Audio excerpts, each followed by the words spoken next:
ഇന്ന് നമ്മൾ പോണത് ആദിത്യൻ്റെയും മീനാക്ഷിയുടെയും സ്കൂളിൽ ആനുവൽ ഡേ ഫംഗ്ഷനാണ്. അപ്പോൾ ആദിത്യനും മീനാക്ഷിയും ഉച്ചയായപ്പോൾ സ്കൂൾ ബസ് വന്ന് സ്കൂൾ ബസ്സിൽ പോയി. അപ്പോൾ ഞാനും അനൂപേട്ടനും കൂടി ദേ ഒരു 3 മണിയായപ്പോഴാണ് ഇറങ്ങണത്. പരിപാടി 4:30-5 മണിക്കാണ് തുടങ്ങണത്. പക്ഷേ അവിടെ മേക്കപ്പിന് വേണ്ടി ചെല്ലാൻ പറഞ്ഞ കാരണം ഞങ്ങളൊരു 3 മണിയായപ്പോൾ പോയി. കാലത്ത് തന്നെ ഗ്രീഷ്മിയൊക്കെ വന്നിരിക്കുന്നുണ്ട്. അവളുടെ മോളുടെ ഭരതനാട്യമാണ്. അപ്പോൾ അതിന് ദക്ഷിണയൊക്കെ കൊടുത്ത് കാലത്ത് തന്നെയുള്ള പരിപാടികൾ, കാലത്ത് തന്നെ മേക്കപ്പൊക്കെ ചെയ്ത് ദേ അവരുടെയാണ് ഫസ്റ്റ് പെർഫോമൻസും. പിന്നെ KG സെക്ഷനൊക്കെയാണ് കേട്ടോ ഫസ്റ്റ് വരുന്നത്. മീനാക്ഷി ഒക്കെ ആദ്യത്തിൻ്റെ ഡാൻസ് വരുന്നത് 8 മണി 8:30 കൂടിയാണ് വരുന്നത്. അപ്പോൾ ദേ നമ്മുടെ കുഞ്ചു മേക്കപ്പൊക്കെ ചെയ്ത് റെഡി ആയിരിക്കുന്നുണ്ട്. പിന്നെ ദേ മീനാക്ഷിയുടെ ഫ്രണ്ട്സിൻ്റെ ഒക്കെ അമ്മമാരൊക്കെ വന്നിട്ടുണ്ട്. ഞങ്ങൾ ദേ മീനാക്ഷിയുടെ ഫ്രണ്ട്സാണ് കേട്ടോ ഈ കാണുന്നത്. അപ്പോൾ ദേ ഞങ്ങൾ മേക്കപ്പൊക്കെ ചെയ്യാൻ വേണ്ടി എല്ലാവരും റെഡി ആയിരിക്കുകയാണ്. പക്ഷേ ഇവർക്ക് സാരിയാണ് എടുക്കേണ്ടത്. അപ്പോൾ സാരി എടുത്താൽ ടോയ്ലറ്റിലൊക്കെ പോകാൻ ബുദ്ധിമുട്ടാവും എന്ന് പറഞ്ഞിട്ട് ഞങ്ങൾ ലാസ്റ്റ് ആയപ്പോഴാണ് സാരി എടുപ്പിച്ചത്. അപ്പോൾ ദേ എല്ലാ ആൾക്കാരും മേക്കപ്പൊക്കെ ചെയ്ത് ദേ നമ്മുടെ KG സെക്ഷനിലെ പിള്ളേരൊക്കെ എന്ത് ക്യൂട്ടാണ് കാണാനല്ലേ. നല്ല മേക്കപ്പൊക്കെ ചെയ്ത് നല്ല രസം. എനിക്കിത് ഭയങ്കര ഇഷ്ടമായി. ഇവരെ നല്ല മേക്കപ്പ് അല്ലേ, നമ്മുടെ മഞ്ജുവാരുടെ ആ ഡാൻസിൻ്റെ മാതിരത്തെ മേക്കപ്പൊക്കെ. അപ്പോൾ ഇവരൊക്കെ നന്നായി കളിച്ചിട്ട് ഇവരുടെ ഡാൻസൊക്കെ ഞങ്ങൾക്ക് കുറച്ച് കാണാൻ പറ്റി. അത് കഴിഞ്ഞിട്ടാണ് ഞങ്ങൾ മീനാക്ഷിയുടെയൊക്കെ മേക്കപ്പിന് വേണ്ടി പോയത്. അപ്പോൾ എല്ലാ പിള്ളേരും ദേ തുമ്പിയുടെ ഇതും എന്തൊക്കെയായിട്ടാണ് അവർ മേക്കപ്പൊക്കെ ചെയ്തിട്ട് ഇരിക്കണേ. നല്ല രസമുണ്ട്. ദേ പിള്ളേരൊക്കെ കിടപ്പായി.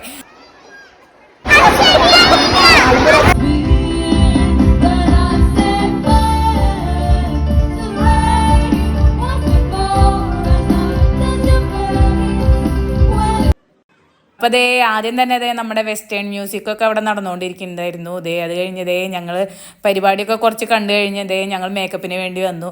ഒരു 4 പിള്ളേരുടെ പേരൻസാണ് കേട്ടോ ഉണ്ടായിരുന്നത് മേക്കപ്പിന് വേണ്ടി. അപ്പോൾ ഇവർക്ക് സാരി ആയിരുന്നു ഡാൻസിന് കോസ്റ്റ്യൂമായിട്ടുണ്ടായിരുന്നത്. അപ്പോൾ സാരി എടുപ്പിക്കൽ ഒരു നല്ല ചടങ്ങായിരുന്നു കേട്ടോ.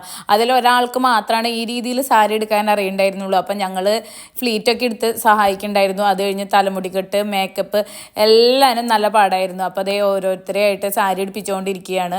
ശരിക്കും ഈ പിള്ളേരുകളുടെ പരിപാടികൾക്ക് സാരി കോസ്റ്റ്യൂം ഒരു പാടാണ് കേട്ടോ. അപ്പോൾ ഈ സാരി കോസ്റ്റ്യൂം ഒഴിവാക്കുകയായിരിക്കും പിള്ളേരുടെ പരിപാടികൾക്കൊക്കെ നല്ലത്. റെഡിമെയ്ഡായിട്ടുള്ള എന്തെങ്കിലും ആയിരിക്കും നല്ലത് കേട്ടോ. ഈ സാരി എടുപ്പിക്കലൊക്കെ ഭയങ്കര പാടാണ്. അതും ഇത്രയും പിള്ളേർക്ക് സാരി എടുപ്പിക്കൽ ഒരു ചടങ്ങ് തന്നെയായിരുന്നു. അപ്പോൾ അതേ എല്ലാവരും ഓരോരോ ഇതായിട്ട് റെഡി ആയിട്ടിരിക്കുന്നുണ്ട്. അപ്പോൾ നമ്മുടെ താഴത്ത് KG സെക്ഷൻ്റെയും KGയുടെയും ഒക്കെ പരിപാടികൾ നടന്നുകൊണ്ടിരിക്കുന്നുണ്ട് കേട്ടോ. അപ്പം നമ്മുടെ മലർവാടിയിലെ അനൂപിനായിരുന്നു നമ്മുടെ ഐസ്ക്രീമിൻ്റെ ഇതുണ്ടായിരുന്നത്, സ്റ്റാൾ ഉണ്ടായിരുന്നത്. അപ്പോൾ ഞങ്ങൾക്ക് സുഖമായിരുന്നു ഐസ്ക്രീം വരിക കഴിക്കുക അതായിരുന്നു. അപ്പോൾ ഞാൻ ഇതിൻ്റെ ഇടയിൽ എനിക്ക് നല്ല മേക്കപ്പൊക്കെ ചെയ്യണതിൻ്റെ ഇടയിൽ നല്ല വിശപ്പ് തോന്നി. ഞങ്ങൾ താഴത്തേക്ക് ഇറങ്ങി. താഴത്തേക്ക് അവർ കടത്തി വിടണുണ്ടായിരുന്നില്ല. അവർ സെക്യൂരിറ്റിയുടേതായിട്ട് കുറച്ച് പേരെ മാത്രമാണ് നമ്മൾ സ്കൂൾ ഉള്ളിലേക്ക് മേക്കപ്പിൻ്റെ അടുത്തേക്കൊക്കെ കയറ്റിയിരുന്നുള്ളൂ. അപ്പോൾ അതുകൊണ്ട് ഞങ്ങൾക്ക് അങ്ങോട്ടും ഇങ്ങോട്ടും നടക്കാനൊക്കെ നല്ല പാടായിരുന്നു. അപ്പോൾ ദേ ഞാൻ വിശന്നപ്പോൾ കുറച്ച് ഐസ്ക്രീമൊക്കെ കഴിച്ച് വന്നപ്പോഴേക്കും ദേ പിള്ളേരൊക്കെ തലമുടിയൊക്കെ കെട്ടിയിരിക്കുന്നുണ്ട്. അപ്പോൾ നമ്മുടെ മീനാക്ഷി നമ്മുടെ തലമുടി കെട്ടണയിൽ നല്ല എക്സ്പെർട്ട് ആയതുകൊണ്ട് മീനാക്ഷി ആയിരുന്നു അവിടെ എല്ലാവർക്കും തലമുടി കെട്ടി കൊടുക്കുന്നുണ്ടായിരുന്നു കേട്ടോ. അവൾക്കത് ഭയങ്കര ഇഷ്ടമാണ്. എല്ലാവരും ഇങ്ങനെ എന്താ പറയുക, പിള്ളേരൊക്കെ കൊണ്ടുകൊടുക്കാൻ അവനക്ക് ഭയങ്കര ഇഷ്ടമാണ്. അപ്പോൾ ദേ അവൾ തലമുടിയൊക്കെ കെട്ടി കൊടുക്കാൻ കേട്ടോ പിള്ളേർക്കൊക്കെ. അതിൻ്റെ ഇടയിൽ ദേ നമ്മുടെ ആദിത്യൻ വന്നു. ആദിത്യൻ ഏതാ നമ്മുടെ സുൽത്താന ഏതോ ഒരു രാജാവിൻ്റെ ഭടനായിട്ടാണ് കേട്ടോ ആദിത്യൻ ഉണ്ടായിരുന്നത്. അപ്പോൾ ആദിത്യൻ്റെ കൂട്ടുകാരനും പ്രണവിന് ഡാൻസാണ് ഉണ്ടായിരുന്നത്. അപ്പോൾ അവൻ ഡാൻസിൻ്റെ കോസ്റ്റ്യൂമൊക്കെയാണ് ഇട്ടേക്കണേ.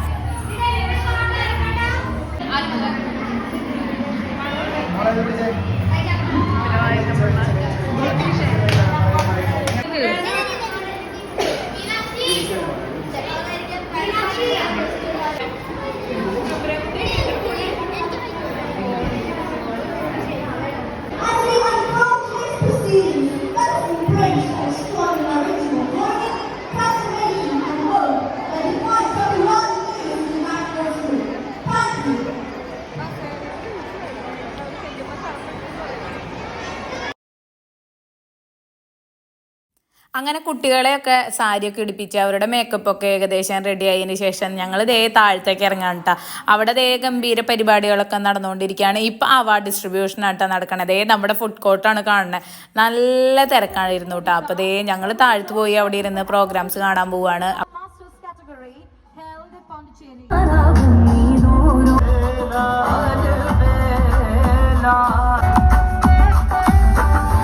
എന്ന് എനിക്കിന്ന് മനസ്സിലാകുന്നു. വിദ്യാഭ്യാസം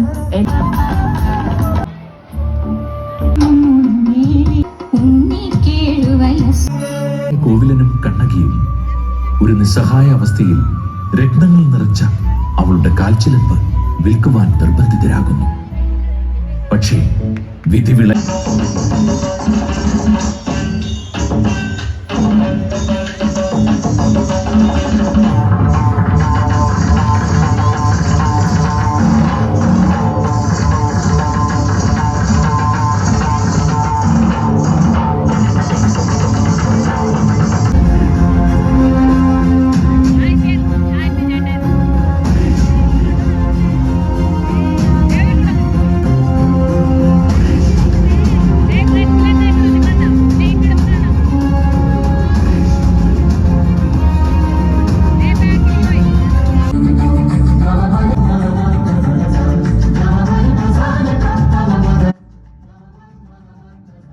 ഇവരുടെ സ്കൂളിലെ ആനുവൽ ഡേക്ക് സിനിമാറ്റിക് ഡാൻസ് മാത്രമല്ല, അങ്ങനെ ആയിട്ടല്ല കേട്ടോ ഉണ്ടാവുക, ഒരു തീമായിട്ടാണ് ഉണ്ടാവുക. ഇപ്രാവശ്യത്തെ ഇവരുടെ തീം സ്നേഹം എന്ന് പറഞ്ഞ തീമായിരുന്നു. അപ്പോൾ അതിൻ്റെ ഉള്ളിൽ ഡാൻസുകൾ ഉണ്ടാവും, ഡ്രാമ ഉണ്ടാവും, അങ്ങനെയൊക്കെ ആയിരുന്നു. അപ്പോൾ മീനാക്ഷിയുടെ ഡാൻസ് ആയിരുന്നു ആദ്യത്തെ ഒരു ഡ്രാമ മാതിരിയായിരുന്നു കേട്ടോ. അപ്പോൾ ദേ അവരുടെ രണ്ടുപേരുടെയും ഡാൻസും പരിപാടികളൊക്കെ കഴിഞ്ഞിട്ടുണ്ട്. അങ്ങനെ ഏറ്റവും അവസാനത്തെ എൻഡിങ് ഡാൻസിലും മീനാക്ഷി ഉണ്ടായിരുന്നു കേട്ടോ. അപ്പോൾ എല്ലാവരും കഴിഞ്ഞിട്ടാണ് ഞങ്ങൾക്ക് പോകാൻ പറ്റിയത്. നമ്മുടെ എൻഡിങ് ആണ് നമ്മുടെ സ്നേഹത്തിൻ്റെ ലാസ്റ്റ് സിമ്പിൾ കേട്ടോ. അപ്പോൾ അങ്ങനെ പരിപാടിയൊക്കെ കഴിഞ്ഞതേ എല്ലാവരും പോകാനിറങ്ങുകയാണ്. ഇതിൻ്റെ ഇടയിൽ അമ്മയും വന്ദനയും സൗമ്യയും എല്ലാവരും ഉണ്ടായിരുന്നു കേട്ടോ. ഇവരുടെ ഒന്നും വീഡിയോ എടുക്കാൻ പറ്റിയില്ല. അപ്പോൾ അതേ നമ്മുടെ അനൂപിൻ്റെ കടയിൽ ഐസ്ക്രീമൊക്കെ കഴിച്ച്, ഐസ്ക്രീം അവൻ്റെ സ്റ്റാളുള്ള കാരണം ഞങ്ങൾക്ക് ഐസ്ക്രീമിന് ഒരു ക്ഷാമം ഉണ്ടായിരുന്നില്ല. ഇഷ്ടം പോലെ ഐസ്ക്രീമൊക്കെ കഴിച്ചു. അത് കഴിഞ്ഞ് അവിടുന്ന് ബിരിയാണിയൊക്കെ കഴിച്ചിട്ടാണ് ഞങ്ങൾ പിരിഞ്ഞത്. അപ്പോൾ എല്ലാവരും പോയി കഴിഞ്ഞതിന് ശേഷമാണ് ഞങ്ങൾ പിരിഞ്ഞത്. അപ്പോൾ അത്രയേ ഉള്ളൂ.